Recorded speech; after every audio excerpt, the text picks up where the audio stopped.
Hello and welcome to Need to Know. I'm David Rothkopf, your host, and this week, as every week, we want to dive into the news. This week, from a couple of perspectives, with a couple of our most revered and closely followed friends. John Wolfsthal of the Federation of American Scientists. I can tell because it says so on his clothing. How are you doing today, John? I'm good, David. Thanks. And a nuclear expert, man about town, and apparently at the moment, man deep in the woods, Joe Cirincione. Where are you, Joe? I mean, you look like you're in like deepest Finland or something. I am up in Northern California, in the Arcata, McKinleyville area of Northern California, amongst the redwoods and fir trees, scouting out a new secure location in case, well, in case we're right about what we're about to discuss. Yeah, we're kind of heading right into that, and I thought, well, I'll stay ahead of the news. This movie, A House of Dynamite, has come out, and I watched it, and I thought, I had a couple of reactions. I'll get your reactions in a second. One of which was sort of realistic. Another was some of these people were just not up to the job. It was a little, some of that bugged me a little bit, particularly the deputy national security advisor who seemed like a complete nincompoop. But then, it made me think, what if you had a lunatic as president, theoretically? And I thought we should talk about that. And then, 2 days later, lunatic as president never disappoints and says, hey, you know what we should do? We should start nuclear testing again, which we haven't done since the 1990s, probably because he misread or was misunderstood a report about a Russian test of a nuclear engine. But we'll get into all of that in a second. First, well, let's start in reverse order. Joe, and then Sean, what was your reaction to the president's statement? I was deeply confused, as apparently the president of the United States is. I didn't know what he was talking about. I didn't know why he was saying it, and the policy implications of what he's discussing is deeply disturbing. My short takeaway is that the president of the United States may have inadvertently started a dangerous new phase of the nuclear arms race, and he may not understand what he has just done. So we'll get into this, but I think there's two parts of it. And one of it is the policy implications of what he just said, but the other is what he said. And we have gotten in the habit of letting Trump off the hook for the many mistakes he makes, the deep ignorance he conveys about the policy positions he's pretending to discuss. Hans Christensen of the Federation of American Scientists, the program that John runs over there, had a social media post where he detailed at least 6 deep errors in what the president was saying. And let's start off with the very first one. He says, because other countries are doing nuclear testing, we have to follow suit. I've ordered the immediate Department of Defense to start nuclear testing. No, other countries are not nuclear testing. Nobody's tested a nuclear device since 2017, since the North Koreans did it. And they're the only ones to have done it in this century. And the Department of Defense does not conduct our nuclear tests. The Department of Energy does. But so he goes on and he rambles on about this. And then he's sort of gotten himself in a rhetorical trap. And so when he's pressed further, he starts to double down on this. And it appears, John, you'll have to tell me what you think, that he's launched a process in the United States towards the resumption of nuclear weapons tests. And I'm not even sure if he himself meant to do that. Through making predictions about what the United States is going to do under President Trump, we could be in a war with Venezuela as soon as tomorrow. Nobody knows. I was confused. It did seem like the president was mixing up the flight testing and the underwater testing of delivery vehicles and actual nuclear weapons testing. But already we've seen this sycophantic cycle where now Pete Hegseth has come out and been like, oh, well, testing nuclear weapons makes war less likely. So we're seeing even though there's no coordinated strategy, nobody wants to get on the wrong side of the president. Yes, sir, you're brilliant. Thank you so much. So it's possible that we can move in this direction. The only, I hate to call it a ray of hope, the only thing that might sort of pull them back is the president said, we need to test with Russia and China on an equal basis. The man who's been nominated to be the new commander of Strategic Command testified on Friday that neither Russia nor China is testing nuclear weapons. There is a treaty that was negotiated decades ago which says that countries shouldn't test nuclear weapons, and it's sitting there, and somebody should whisper in the president's ear and say, look, you want the Nobel Prize? You get Russia, China to sign up to this treaty, you sign it, and you can test on an equal basis, meaning zero. But this administration, president says lots of stuff and it doesn't always follow up, so I don't know where it's going to go. Well, what he tries to do typically is, he says something stupid, it's a mistake, and then he tries to correct the mistake and take credit for having corrected it. And, this is what happens with the trade policy. It happens in almost every other policy. So, one way to look at this as experienced Trump watchers is that he's really created an opportunity here. Because to do what he said would be really profoundly stupid. But if he could then say, well, I made this threat and it got China and Russia into line and now we're more peaceful, that would be a big win, right, Joe? Yeah, that no, I don't know about big win, but yeah, it would pull us back from the brink, and it would, as you say, follow the pattern. Like his recent trip to Asia was try to resolve the crisis he created. He created this trade crisis, and now he's going about, trying to roll it back.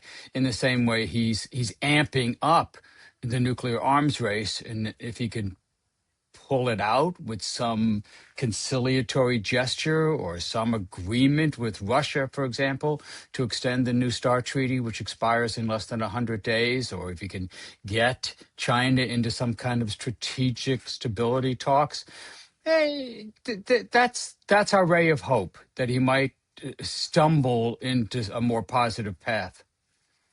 That was a shrug of cynicism there, John. I saw. Well, Yeah.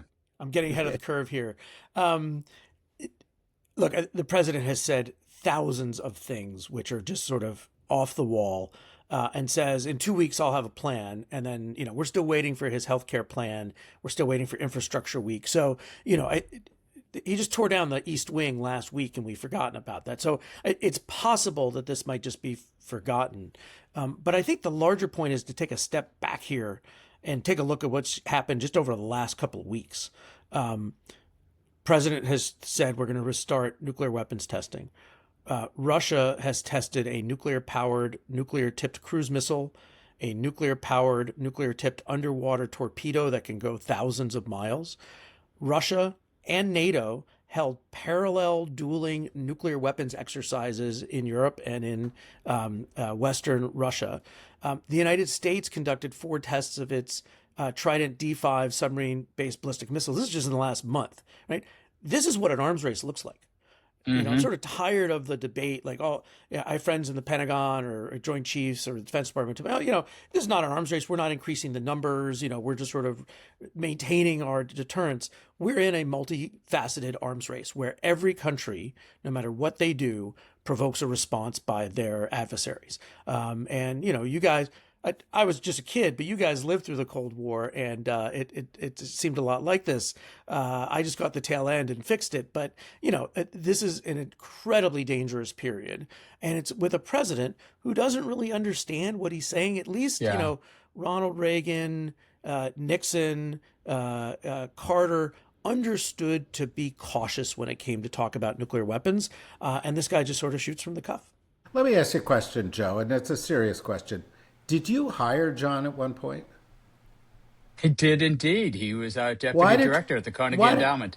Why did you do that? Because I was extremely impressed with his knowledge and his communication skills. And he bought me a drink. Yeah, and his sensitivity. Yeah, okay, fine. But you didn't know that, 25 years later he would bite the hand that feeds. In any event, he stopped feeding me. So well, you guys, achieved great prominence in Washington as experts in this most critical area of national security. And over the past couple of years, I've talked to both of you, and you've said, well, nobody cares about nuclear stuff anymore. Feel better? Well, it's back. You're absolutely right.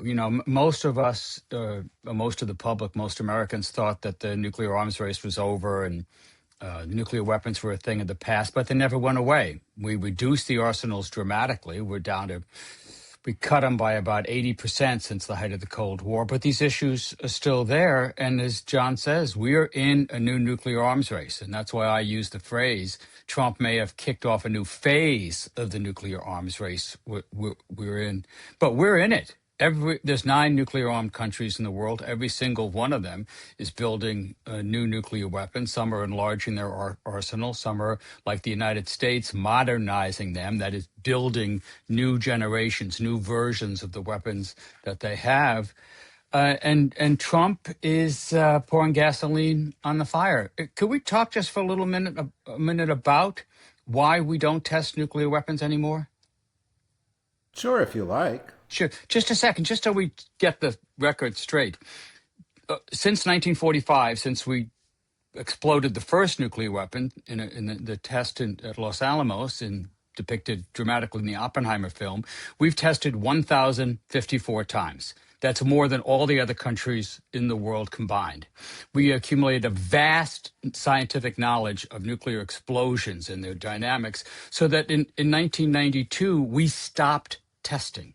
We said we led the world in this, and the rest of the countries of the world soon followed. 1996, Bill Clinton negotiates a comprehensive test ban treaty. Basically, everybody stops testing. The only exception to that is North Korea, who pops off 6 tests in this century, the only country to test in this century.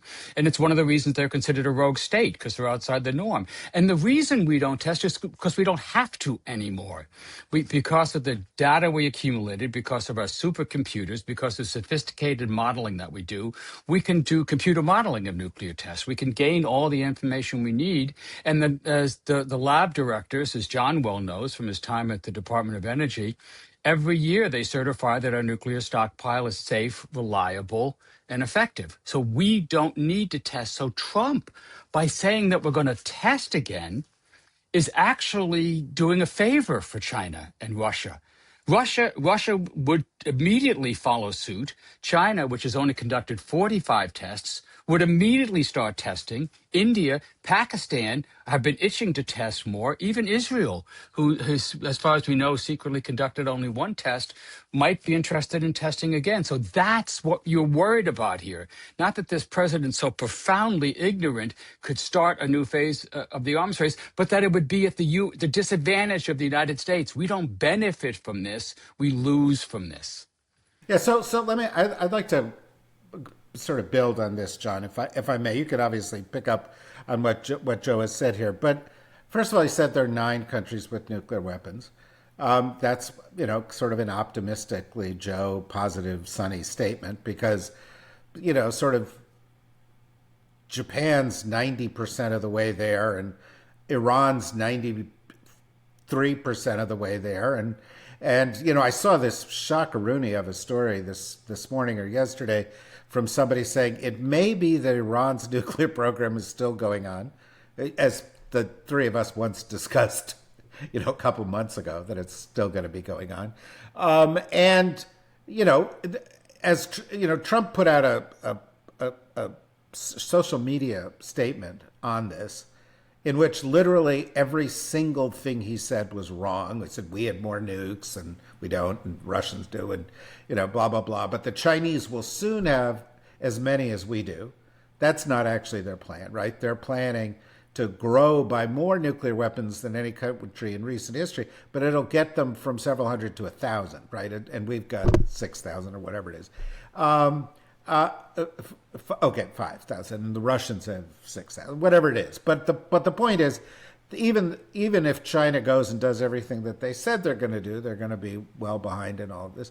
But if Iran builds a nuclear weapon and all of a sudden people discover that it was not having the weapon that allowed us to attack them, and they sort of draw this conclusion that the one way to be protected from U.S. attacks is having weapons, which, by the way, I think the Koreans concluded from the Libya experience and so forth. This arms race is actually even worse than what Joe just described, and it's accelerating in even more ominous ways. And I just want your reaction to that, see if I'm right and what you think. So, one of the greatest success stories of the last century has been the ability of the United States to prevent nuclear weapons from spreading to dozens and dozens of countries. There were predictions in the 1950s and the 1970s that this technology was unstoppable and every modern country would want them. There are 193 countries in the world and only 9 have nuclear weapons. Joe and I wrote about this in his book, Deadly Arsenals, now I'm sure available at your used bookstore near you. Wow. That more countries, Makes a great doorstop. Makes a great doorstop. Shots fired. Yeah, go on. more countries have given up nuclear weapons programs than have actually built nuclear weapons. And that's because the United States has led this international effort through alliances, technical cooperation, and when necessary, using military force to stop these weapons from spreading, because the more proliferated the world is, the more dangerous it is for the United States. Underneath President Trump's retrenchment, pulling back from alliances, putting tariffs on our friends, sowing discord, is this growing demand or interest in nuclear weapons. And we see this in South Korea, Japan, potentially Taiwan, Poland, Finland, other countries in Europe. That's a world we've wanted to avoid and one that we could see develop. And we now, one of the smaller stories coming out of the president's trip to Asia is he's agreed that South Korea should build nuclear-powered submarines. They've wanted this for a long time because the material to power the submarine is the same material you use to build nuclear weapons. It's not clear whether they're going to get to do that themselves. They'd have to build the submarines in Philadelphia. Like so many things, it's confused. But yeah, I think that's an underlying concern. Just 2 points of clarification. One, at their current pace of growth, it will take China 30 years to match the U.S. nuclear arsenal. They're adding 100 a year. They've got 600 now. We've got 3,700 deployed weapons or operational weapons. So 30 years, we got some running room. Two, the analogy here, I think, is perfect, right? President Trump starts a trade war. China retaliates by saying, we're not going to buy any soybeans. They buy 20 million tons of soybeans a year. Trump goes and meets Xi and says, please, let's get out of this. And China says, okay, let's go back to where we were. We'll buy 12 million tons this year. So U.S. farmers get the shaft. Then he says, we're going to restart nuclear testing. The only country that benefits is China, because as Joe said, they can now conduct very well instrumented nuclear tests and close the gap between the United States and China. So it's trademark Trump. Let's start a crisis, resolve it in a way that is to the disadvantage of the United States, and try to claim victory out of it. So it's very on brand. No question about that. So let's shift the discussion. It'll apparently, but actually we'll be building on the discussion for a moment, and talk about A House of Dynamite, which is the latest movie to come out on the nuclear threat to the world, and it by Catherine Bigelow, and it is on Netflix, and it sort of portrays the run-up to potential nuclear conflict in a very dramatic and plausible fashion. And just before I get into the questions that tie this back to the prior conversation, I'd just like Joe and John, you to give your capsule reaction. Are we doing spoilers is what I want to know. Like, do we need a little warning? There could be spoiler alerts here, folks. If you haven't watched it, stop listening now. Go watch it, then come back, because these guys will be talking about things that actually happen. Or we could do running commentary for the movie. Like, we could do a 2-hour episode where we're talking Mystery Science Theater. Science, right? Mystery Science. I love it. Yeah, Joe, okay. please. Oh, What do you think of the movie? David, I saw your review of it, which I enjoyed your review, although I thought you were too harsh in the film. I wrote a review for the New Republic. I loved the film. I saw it at a screening in Washington at the Motion Picture Association. I loved it as a piece of cinema, I thought it was very well done. Catherine Bigelow, who's the first woman to win the Best Director Academy Award for The Hurt Locker, did a terrific job on this. I also loved it on policy. I thought it got the policy exactly right. I thought almost exactly right. A couple of quibbles here and there, but I really enjoyed it. And I'm not surprised that it is the most popular movie streaming worldwide right now. Over 22 million people watched it on Netflix over the first weekend. It replaced K-pop Demon Hunters for the number one film on that platform and in the world. So I'm a fan of the movie. John will never give up K-pop Demon Hunters. My daughter's very upset. She hates the movie now because it got to post. Which I also liked. It was a good movie, K-pop. It's a good movie. So I'm a nuclear geek. I love nuclear movies, right? I've got a list of about 150 of them. I have this dream. I'm going to get a MacArthur Genius Grant. I'm just going to do podcasts, one movie a podcast, and we'll do it. And Joe, David, you'd be invited on. Thank you. The time. Thank you. But frankly, I wouldn't be available because the day you get a MacArthur Genius Grant, I'm going to kill myself. So, totally fair. Totally fair. It would take the cachet out of it. Yeah, right. No doubt.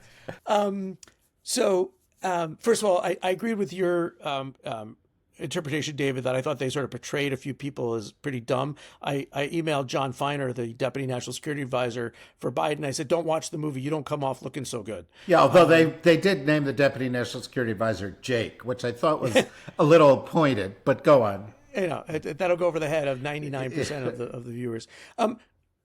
I worked in the White House for a couple of years, and the one question I got more than any other was, is it just like the West Wing?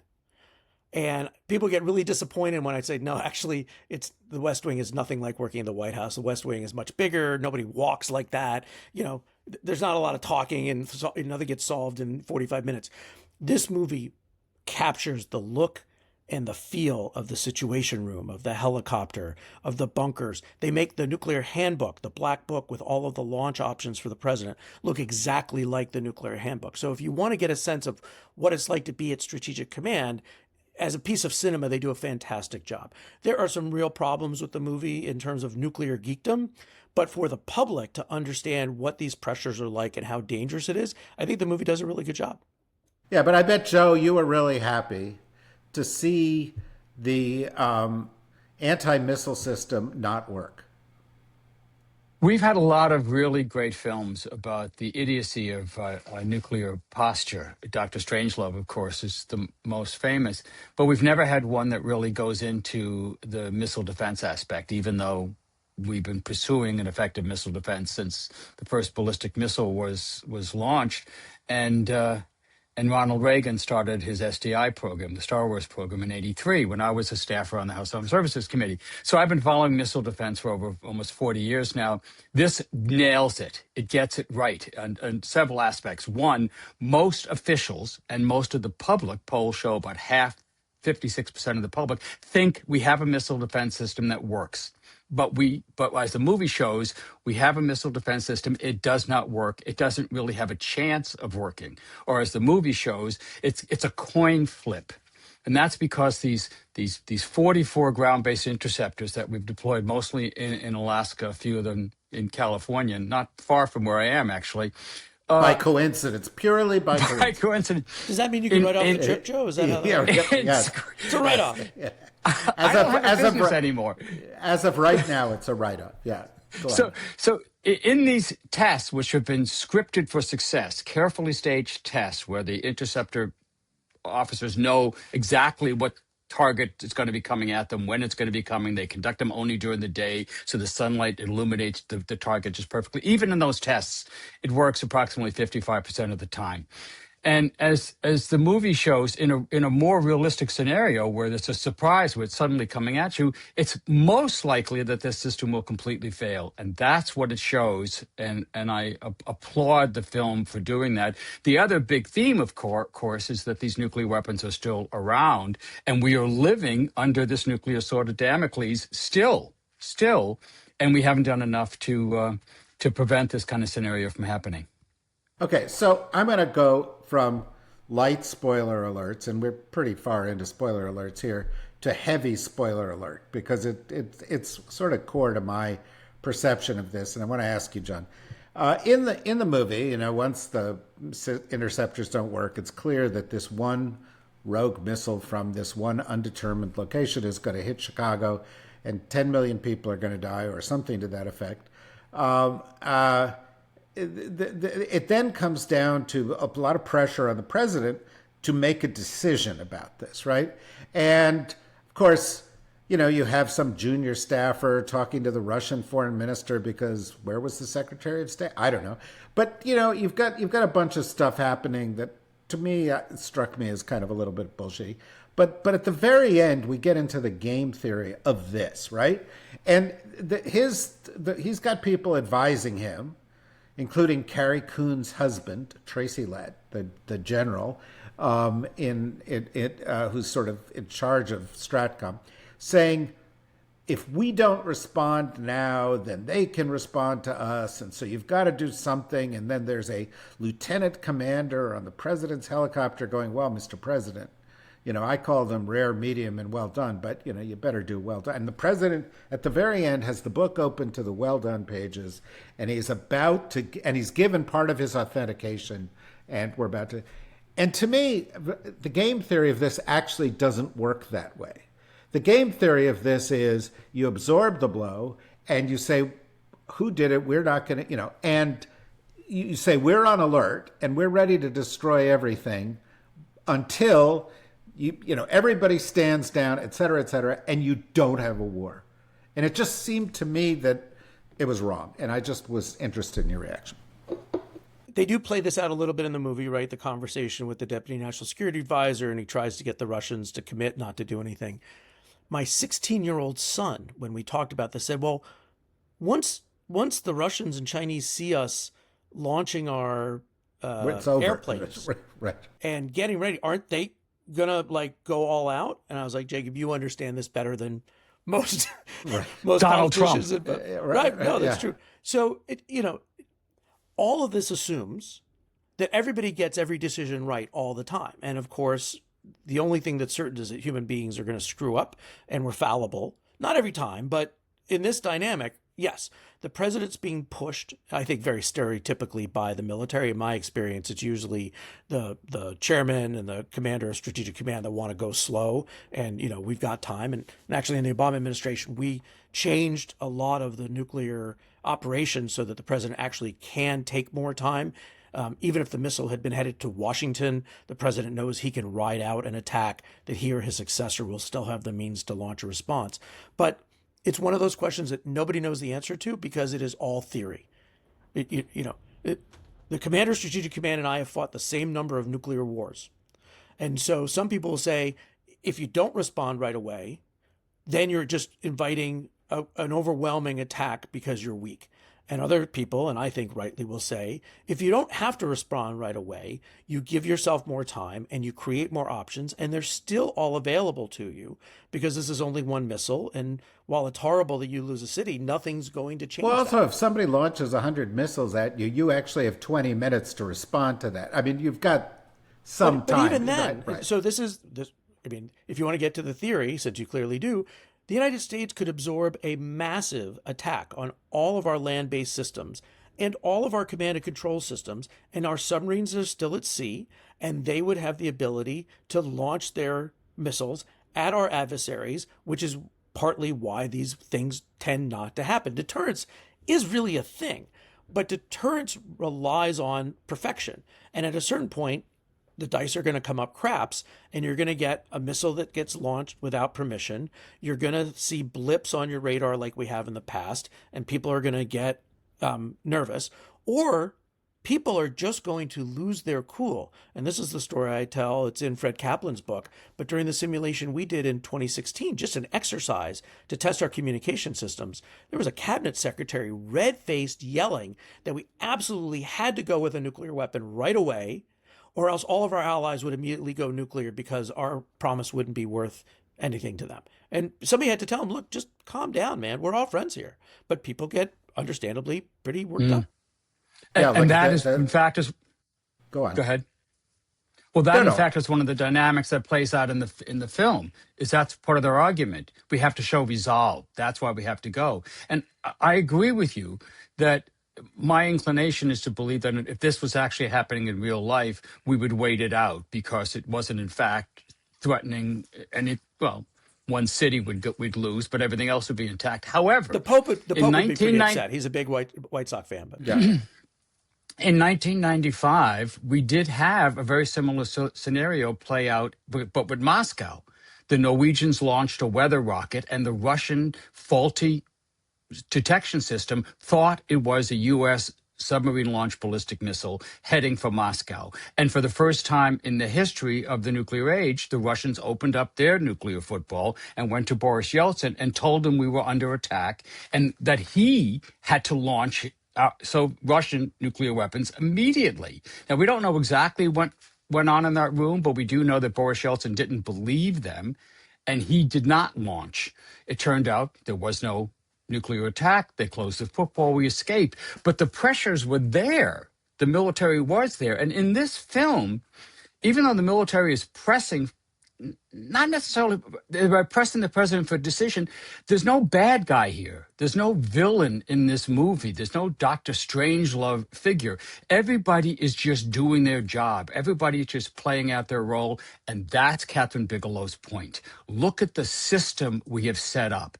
If something goes wrong, if something unexpected happens, look at the way this could end up. That's the point, and that's why she's got so many people talking, including debating the ending of the movie. Okay, so let me ask each of you one last question. You can take your time with the answer. But you mentioned Boris Yeltsin, and when I was in the government back in those days, and I remember Boris Yeltsin, and Boris Yeltsin, drank heavily, and Clinton and he once were in planes next to each other, and they were going to meet, but Yeltsin was asleep in his plane because he was too drunk, and then there was another time where Boris Yeltsin comes to Blair House, and he gets drunk, and he goes out into the street, and somebody says, "How can I help you?" And he says, "I want to order pizza," and it's like, he was. Those are the days, right? But you think, well, that was the guy in charge, and he actually made a rational decision. But, and I said this, John, there was as I was watching this movie, I was thinking, what if the United States had a mentally imbalanced president? What if, and here I tie us back to the beginning of this conversation and say, what if we had a president whose ignorance, distrust of advice, and emotional imbalances made them the worst possible decision maker in a moment like this? Because clearly, what I took away from this movie was not in the movie.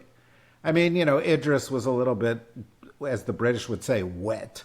As the president, he was kind of like, oh, I didn't know that I was going to have to do this. And, what do I do now? It was a little, bullshitty. But if Donald Trump was on that helicopter, with Pete Hegseth sitting across from him, how'd that turn out, John?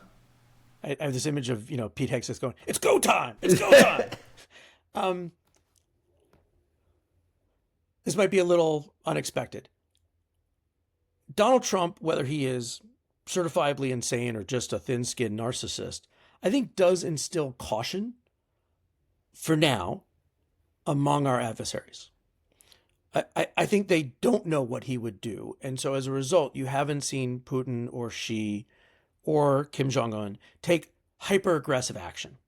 What you see them doing is testing the limits, right? How is he going to respond? They're feeling him out. So, this madman theory, Nixon, Kissinger, play it out however you want. I think there may be something to that.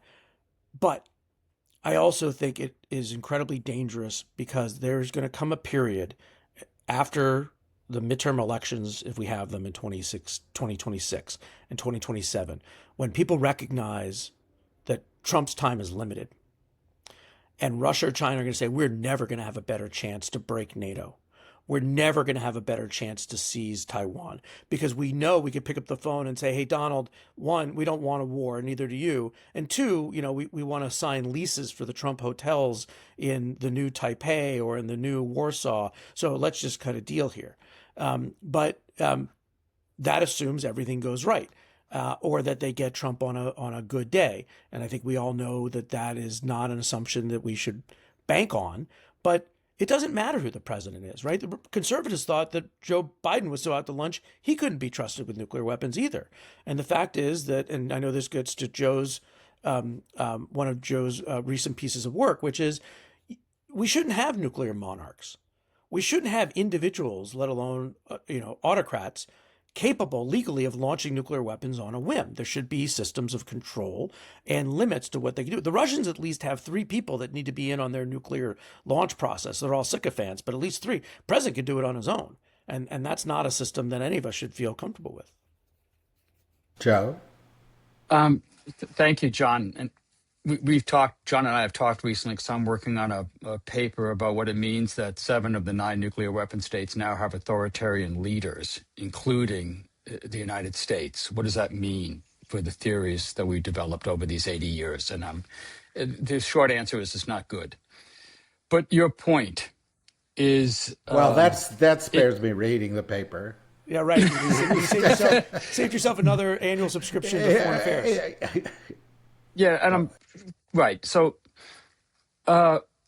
in this movie, everybody's doing their job. And I'm glad it depicts a president of the United States who's anguishing over this, and a secretary of defense who's knowledgeable and anguishing and is upset when he finds out that we've spent $50 billion on this missile defense system and it only works half the time. I like that. And we have a responsible chairman of the Joint Chiefs. But in the real world right now, for the next, God help us, 3 years, we've got Donald Trump, Pete Hegseth, Marco Rubio, General Kane. This is profoundly disturbing. We don't know what they would do, but I got to think Donald Trump would try to bluff his way through a crisis like this. I don't agree with John on this. I think he would want to make a decision instantly. He wouldn't wait for facts. He never waits for facts. He wouldn't be asking other people their opinion. He would make a judgment. Must be China. It's got to be China, or must be whoever he would choose, and he would say, "We got to hit him. We got to hit him with everything we got, because that's the boss move, right? That's what you do. We're going to the mattresses. I'm going to burn your mattresses. Let's go." And that's the danger we face. We've got ourselves in this mess, and this is a madman who controls enough nuclear weapons to destroy not just our adversaries, but human civilization, and he could do it in an afternoon, and he could do it with one decision, and no one would contradict that. We've been lulled into this false sense of complacency because official after official has told us that the military would not obey an illegal order. Oh, really? Really? First of all the decisions, all the launch options that the president considers are all legal. They've all been vetted.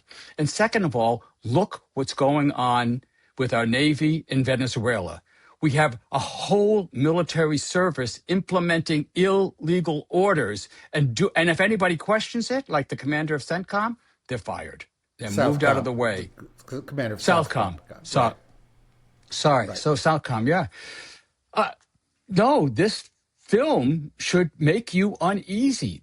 I'm glad we're having these discussions and digging deeper into these issues, because we haven't been doing it enough. And I thank you, David, for bringing us on so we can explore this at least for 40 minutes or so. So they should get co-Academy Awards, right? Bigelow and Rothkopf, or Rothkopf. Bigelow will certainly be nominated for this. This is an outstanding piece. And the impact of this is enough, I think, for the Academy to give her a nomination. It is. Although in my pantheon of nuclear movies, and maybe we can wrap with your pantheon of nuclear movies, it does come in second to A Day After, which scared the shit out of me in the 1980s. And of course, Dr. Strangelove was kind of superior as a work of filmmaking. But John, go on. Your pantheon, and then Joe's, then we'll wrap it. I can't give you the top movie. I can't pick one. It's not Strangelove. I love it. It's great stuff. But there's so many. But for me, it's Austin Powers. oh shit, let's just let's just do what we always do, steal a nuclear weapon and hold the world hostage, right? At a certain point, nuclear weapons became a punchline. And Joe's right. It's a good thing that we're actually having movies that are taking this seriously, because that's how the public learns about this stuff. By the way, Failsafe also really good. Excellent. Or you go to Godzilla. Godzilla, it only exists because of nuclear testing in the South Pacific. Folks, I just want you to know here, I just have to say this. There was a point during the Obama administration when the top guy in the White House dealing with these issues was Mr. Austin Powers and Godzilla here. So I just want you to know that's what's going through his. That's why we're in this mess. Behave, baby. Yeah. Oh, jeez. Joe, this is great. I want you to know I read Failsafe as a young. I must have been 13 or so when it was serialized in the Saturday Evening Post. Just shows you how old I am. That's when I read it. But my top, Dr. Strangelove, I mean, you just can't beat it. It's just so quotable. It's just, I mean, George C. Scott, geez, Peter Sellers, this great stuff. Behind that, I would say The Day the Earth Stood Still, because it's basically the moral attitude. You humans cannot be trusted with nuclear weapons, and they were right. Humans cannot be trusted with nuclear weapons. But I also like the early, more symbolic movies. Them is one of my favorites, where giant ants crawl out of the Nevada test site that Trump wants to reopen now. By the way, it would take at least about 3 years to open that. So there's no immediate nuclear testing that we're going to be doing. You can start shorting real estate in Las Vegas right now, by the way. And which is why the Nevada congressional delegation is so upset about this. They're introducing bills to prohibit the resumption of nuclear testing. But Them was great, which was also Spock's first TV role. Leonard Nimoy's first acting job. He is in that movie. I think he has 2 lines. And like you say, Godzilla, also symbolic. Remember, Godzilla is formed by the results of nuclear testing. So we brought this conversation full circle. You want to start nuclear testing? You'll be unleashing monsters. Well, and you may be doing it because of monsters, and we have a president that has us talking about this and imagining what could happen, because he's surrounded himself with sycophants, and he has asserted he understands nuclear weapons because his uncle worked at MIT. He has in the last term in office, he made statements that we have to come up with new smaller nuclear weapons that we could actually use, which is kind of frightening. And personally, I think, there are a lot of scenarios that we haven't talked about here that are worth talking about. If at some point in a month or 6 months or in 2 years, Iran detonates a nuclear weapon, it tests a nuclear weapon, Benjamin Netanyahu is going to call up Donald Trump, and there's going to be a lot of pressure on them to do something, not in terms of global thermonuclear war, but possibly involving use of nuclear weapons against one country that will just set everything off kilter. And that's why it's so important that we talk about these things. That's why Joe and John are here so frequently, because as this movie points out, these are not remote issues. This is not just the stuff of movies or science fiction. This is reality happening now. The threat is real. What is it, gentlemen? The time between the president giving the order and the missiles coming out of the ground is 4 minutes? 4 minutes. 4 minutes. So, we're that close all the time to the worst case scenario. And I think we need to live with that. And think about it and deal with it. And frankly, if we ever have a Congress again, they need to do something about it, as was just suggested. In any event, we'll keep this conversation going. We are very grateful to Joe and to John for joining us. We're very grateful to you for joining us. And we'll be back again each and every week here doing this and all the other stuff we do at the DSR Network. So join us for that. Until then, thanks very much.